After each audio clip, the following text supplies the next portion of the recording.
Ang pag-aralan po natin sa hapon na ito is about the power of objectivity.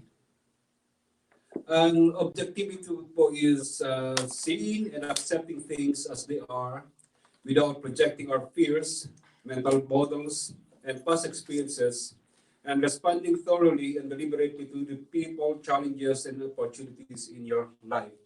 So, ang ating pong tatalakayin sa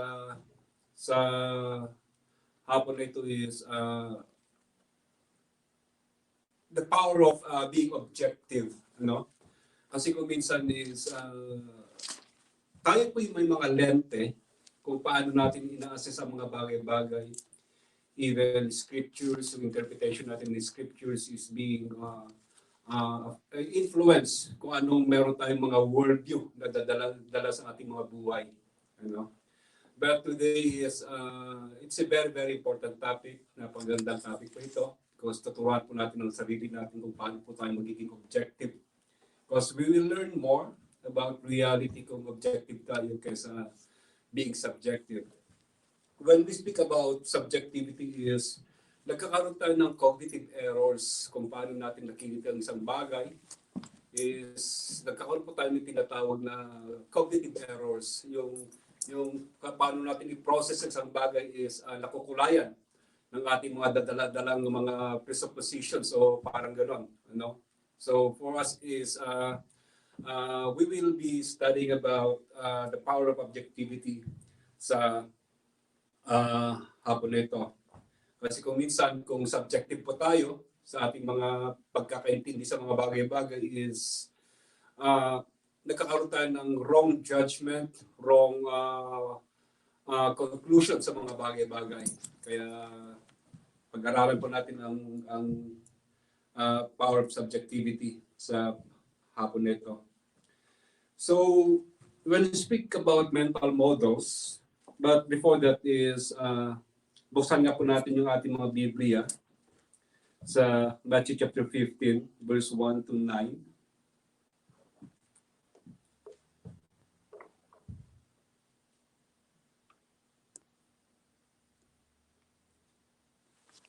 So, chapter 15, verse 1 to 9. Babasahin ko po dito, ng Matthew.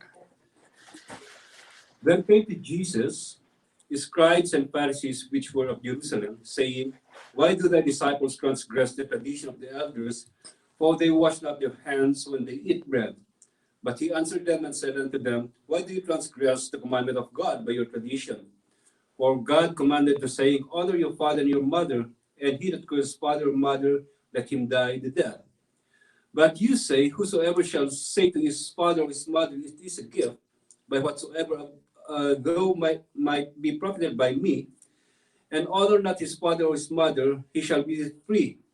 Thus have ye made the commandment of God none effect by your tradition. You hypocrites, where did Isaiah prophesy of you, saying, These people draw nigh unto me with their mouth, and honor me with their lips, but their heart is far from me. But in vain they do worship me, and teachings for doctrines, the commandments of men. So, ito po yung isang ehemplo ng mga pagkakamali ng mga Hudyo during that time, sa panahon ng ating Panginoong Hesus, na hindi nila naintindihan yung ministeryo ng ating Panginoon dahil sa mga marami silang mga paniniwala na kumokontra sa mga katuruan ng Panginoon. So, whenever the Lord Jesus Christ go and teach, is marami po mga sinasabi yung mga kritiko niya sa pamamaraan ng ating Panginoon.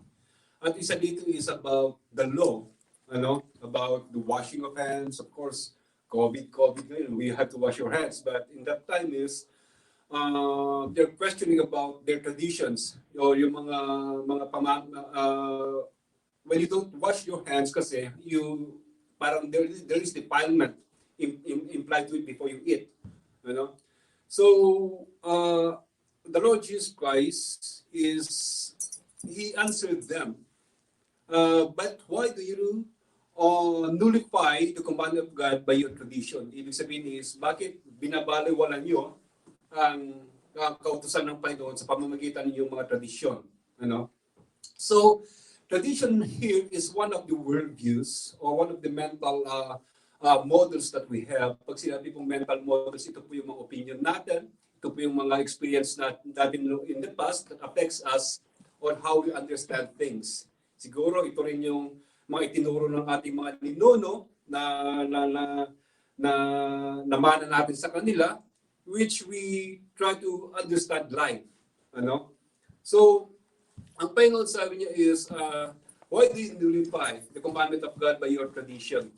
Ano? And they try to understand the ministry of the Lord Jesus Christ by their tradition. So sabi ng ating Panginoon, you nullify the commandment of God by the teachings of men. So, dito po natin makikita ang kung paano isang worldview ay nakakasagabal sa pagkakaintindi ng katotohanan. So it leads us to somewhat wrong conclusion. Mali po yung ating mga konklusyon dahil po kinukulayan natin ang lahat ng sarili nating opinion, ng sarili nating mga biases, ang mga bagay-bagay. Ano? So this time it's very, very important for us to be objective. Ano po bang ibig sabihin ng objectivity? Ano, why do we need to be objective? So, lahat naman po tayo is may mga bias sa buhay in which we operate in understanding life, in understanding scriptures, or anything. Kaya nga po kahit ngayon, kung ituturo mo yung scriptures is sa anumang sangay ng Kristyanismo is mayroon sila mga pet doctrines na tinatawag kung saan yun ang nakakasagabal sa kanila to understand fully the scriptures. Example na lang yan is marami pong naniniwala na si Jesus Cristo ay isang tao lamang. Ano, yun pong doktrina nila. And because of that doctrine is when they come to study the scriptures, it becomes the standing block. Kung hindi nila namimiss nilang mensahe ng scriptures because of those doctrines. And even it's very, very true. Sa mga tao na hindi nila nakikita ang katotohanan pagkat sa mga baggages o mga biases na yon. So because of those subjective things, nalalahokan ng opinion, ang kanilang pananaw sa isang bagay, those they model the objective reality. Hindi nila nakikita ng tama kung ano ang realidad pagkat binibigyan nila ito ng kulay. But for us is first thing sa mga Kristiyano is we have to challenge our biases and presuppositions. Kung gusto po natin mga objective is, alam naman natin na halos lahat tayo is may mga biases. Pero sa atin po is we have to challenge our biases. We have to challenge ourselves. Tignan po natin at the most plausible na explanation ng isang bagay. We have to see and do it. Na hindi natin, kung pwede lang, huwag nating kulayan ng ating sariling opinion o sarili nating tradisyon ang mga bagay-bagay, but let the thing speak for itself. Kung baga sa scriptures is, pag tinatawag exegesis is, let the Bible draw out the meaning of the scriptures. We do not put the meaning into the scriptures, yung tinatawag na exegesis, but we have to draw out the meaning of the scriptures. Or let the thing speak for itself. O isang bagay, isang realidad, is let it speak for itself. Yun pang ibig sabihin nun. We don't put our meaning into it. Kasi magiging subjective. Nakukulayan po ng subjectivity, yung realidad kung yun ang ating ginagawa. So, like example of the resurrection of the Lord Jesus Christ is marami pong hindi naniniwala kung bakit nabuhay muli ang ating Panginoon on the third day. And ang sabi nila is, hindi siya nabuhay muli pagkat according to natural science, biology, ang isang patay na tao, hindi na nabubuhay muli. And if you are going to look at it, percentage-wise is wala pang tao na namatay na nabuhay muli. Kung meron man, that is one in a billion siguro, something like that. And that is the Lord Jesus Christ. And of course, yung mga binuhay lang ng Diyos ang nabuhay. Pero we could not use naturalism na ang patay na tao hindi na nabubuhay pagkat yan ang science. We cannot use that to prove or disprove the resurrection of the Lord Jesus Christ. Kasi ang naturalism is, it only proves the natural things, but it will never prove the supernatural things. Kaya po, we have to study it by its own merit, yung resurrection ng ating Panginoon. Pagkat sinabi naman sa Biblia, na ang resurrection ng ating Panginoon is mapapatunayan naman. In 1 Corinthians chapter 15, doon sinabi ni Apostol Pablo na there are about 500 witnesses, siya mismo ay nakakilala sa Diyos, kay Kristo dahil sa resurrection. Ano? So, basing it on the study na binigay ng Lord, or nung sinabi ng Lord, nung hinihingian siya ng ebidensya na siya ngayong Messiah, yan ang signs and wonders, sabi niya is, hindi ko kayo bibigyan ng miracles to prove myself as the Messiah or the Son of God. Pero ibibigay ko lang dito is the sign of Jonah. Yung sign of Jonah na yan is yung kanyang pagkamatay sa krus, pero sa ikatlong araw ay siya mabubuhay muli. That's the only sign that Jesus Christ has given to an unbelieving world. So ibig sabihin nun is by studying the resurrection, the facts around the resurrection, ay mapapatunayan nga po natin na siya ay nabuhay muli. Ano? If we are going to study it, the evidence regarding the resurrection of the Lord Jesus Christ, it was said that we could prove that He lived again. Sabi nga po ni Simon Greenleaf is, challenge siya ng dalawang estudyante niya because he was an agnostic, challenge siya ng kanyang dalawang estudyante is, why don't you use the book that you have written about evidences to prove the resurrection of the Lord Jesus Christ? And he took the challenge and used his own criteria of proving things through evidences, and he came out with a conclusion na totoo nga na si Jesus Christ ay nabuhay muli, and Simon Greenleaf became a Christian because of the resurrection of the Lord Jesus Christ. That is not being biased. Ano? We do not use the natural sciences to prove the resurrection of the Lord Jesus Christ kasi supernatural yung pangyayari. And you cannot use natural means to prove the supernatural thing. You know? Ang imposible doon is Jesus Christ lived again naturally. Imposible po yan. Na si Jesus Christ mabubuhay muli by nature. So the only way that Jesus Christ is going to live again is by supernatural means. Siya ay binuhay muli ng ating Panginoon. Siya mismo sabi niya is, hawak ko mismo ang aking buhay. You know? So, what does it mean when the Lord Jesus Christ live again? Meaning hindi siya basta-basta isang natural na nilalang. So, when you have supernatural powers, it means that you are a supernatural God or supernatural being. Saying that, of course, na-prove po ng ating Panginoon Jesus that He is a supernatural being. Na siya po, pinatunayan niya nung kanyang sinabi na she is from above. Ano? At pinatunayan niya ito na He is from above, He is a supernatural being by dying on the cross, but on the third day He rose again. So, yun po ang isang worldview. Kung naturalistic ba yung worldview natin is, we could never see reality. Ano? Kung meron po tayong mga worldview, mga tradisyon, mga haka-haka sa buhay, na yun ang ating gagawing filter to see things, then we could not see reality. You know? So as much as possible, kaya na sinabi ko kanina is, we have to challenge our biases, our presuppositions. So we have to learn to see things objectively. Kailangan po natin makita ang isang bagay objectively. So, ang ibig ko sabihin dito is, there must be an open-minded. Kailangan pong bukas ang ating isipan, hindi yung meron pa ng tayo nakikita is close ka agad ang ating isipan. But all of us, we have, as long as possible, we have to prove it. And we have to lean on to the most plausible explanation of all things. Ibig sabihin, where the evidence leads, we follow. Kung anong pinupuntahan ng ebidensya, doon pang sinusunod natin. Kontra man ito sa paniniwala natin, kontra man ito sa tradisyon natin, kontra man ito sa worldview natin, kung doon papunta ang ebidensya, then doon tayo pupunta. Like si Anthony Flew, isa po siyang atheist, one of the greatest apologists ng atheism. Pero nung na-encounter niya kay Michael Behe about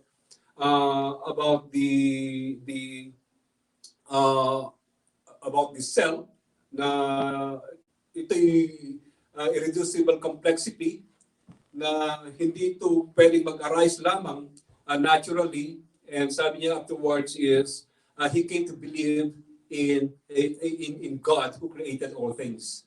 He became a theist. And I don't know if he became Christian, but certainly he became a believer in God because of the evidence. At marami pong bumati ko sa kanya na kung bakit siya bumaliktad. Mayroon rin sasabi, matanda na siya at medyo siguro wala na sa katinuan nung sinabi niyang naniniwala na siya sa Diyos. Pero sabi ni Michael B. is, I just followed my own principle in life. I followed where the evidence leads. And he was able to prove that because of the irreducible complexity ng cell is siya ay naniwala sa ating sa Diyos. Ano? So, another thing here is, kung gusto po natin maging objective, is not only open-mindedness but humility.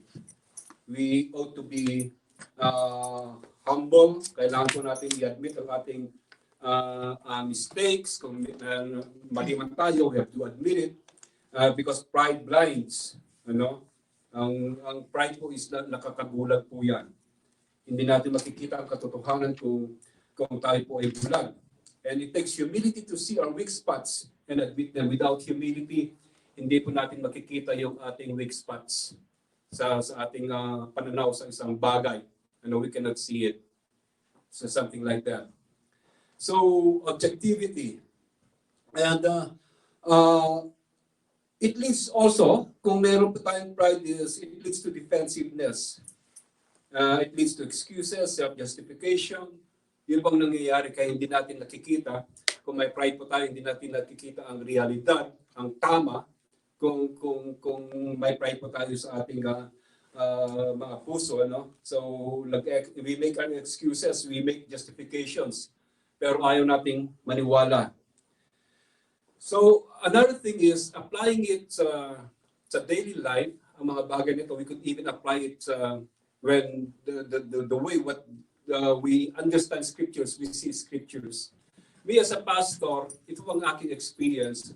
While preaching, kung nag-preach po tayo kung minsan it is encouragement, kung minsan it pertains to rebuke, di ba?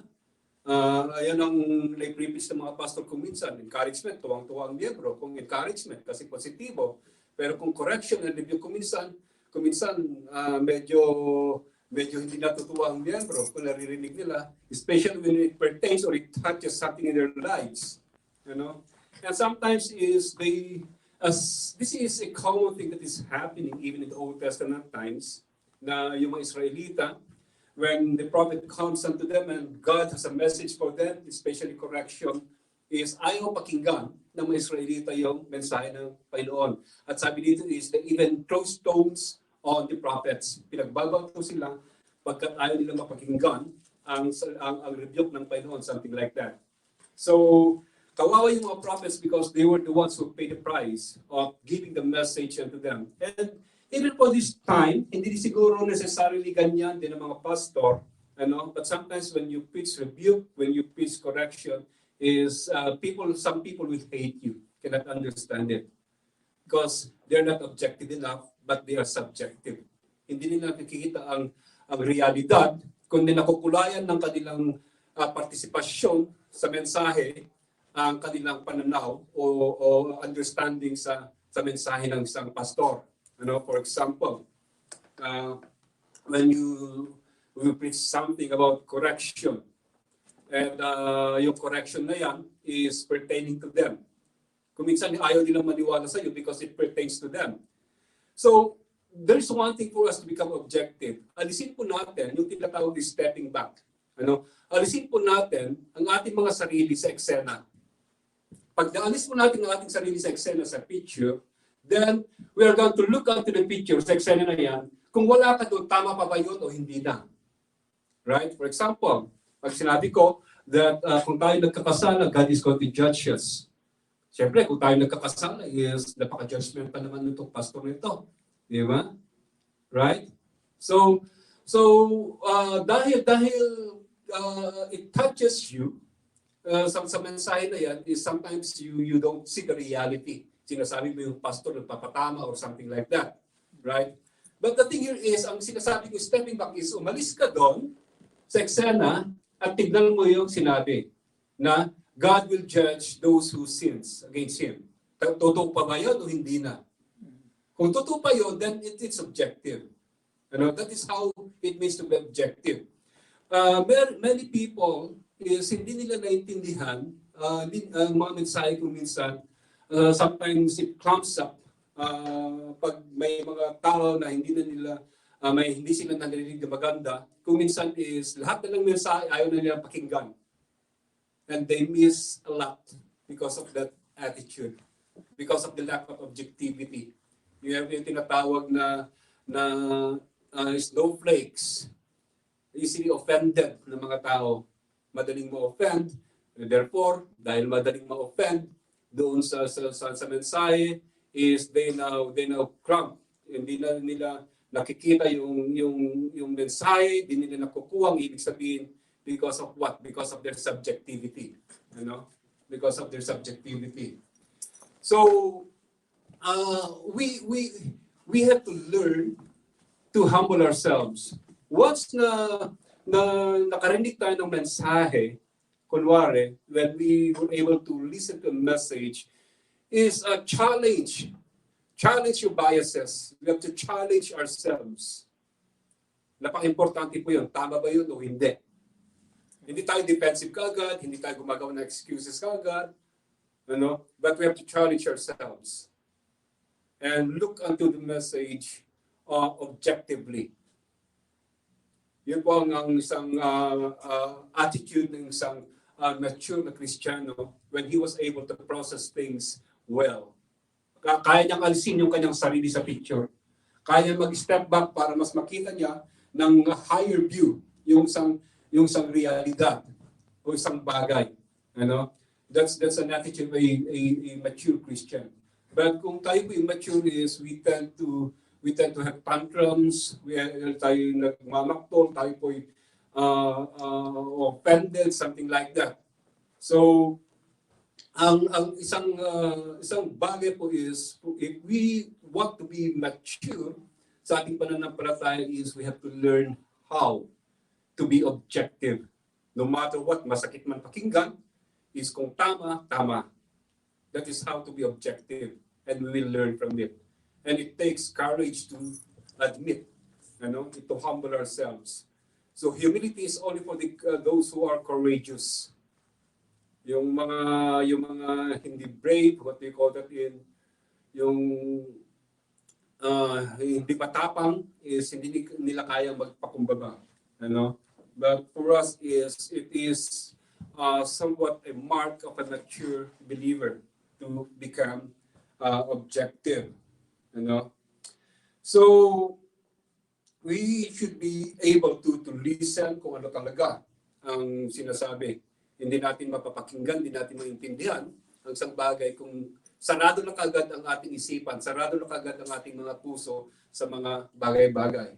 So for us is we have to learn how to be objective.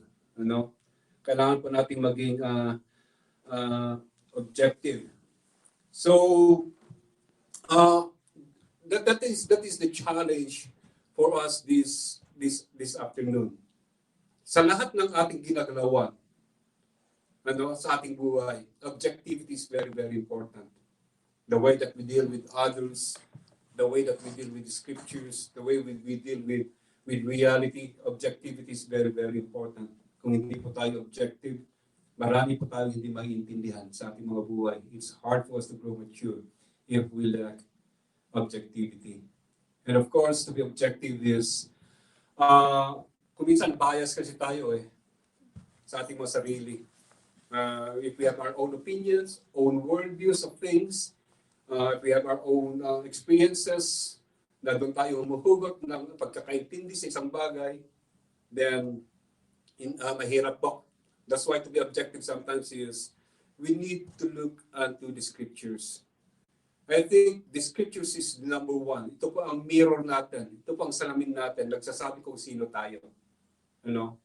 Ito po yung nagsasabi kung sino tayo. So, if we wanted to know who we are, if we wanted to know kung sino tayo, is napaka-importante po na ating pong saliksikin ang ating sarili sa pamamagitan ng isang objective na lente, hindi atin, kundi ang Diyos sa pamamagitan ng salita ng Panginoon. How He looks at us, how He views us. Kung paano tayo tinitignan ng Panginoon. Ano ang pananaw ng Panginoon sa atin. And we have to know God. Kasi kung hindi po natin makikilala ang Diyos, hindi natin makikilala ang sarili natin. We could never know ourselves without knowing God. Kasi bias pang tao. Napaka-bias po ng tao. Hindi siya aamin ng kanyang kahinaan. Not unless God is going to show those things. So it takes humility to be objective. We have to submit ourselves unto God sa kanyang word and let the word unhindered be the one to what? Be the one to reveal things unto us objectively. Pag sinabing objective is hindi tayo, kundi sa pamamagitan ng mata ng ating Panginoon, makikilala natin ang sa ating sarili. God will reveal who we are through His word. So, yan po ang ating mensahe sa hapon na ito, how to become objective. The importance of being objective. Yung prinsipyo po ng objectivity is we can use in all aspects ng ating buhay. Magagamit natin yan sa lahat ng aspeto ng ating buhay. The way that we deal with things is magagamit po natin yan. So, yan po ang aking mensahe sa hapon ito para sa lahat. God bless po.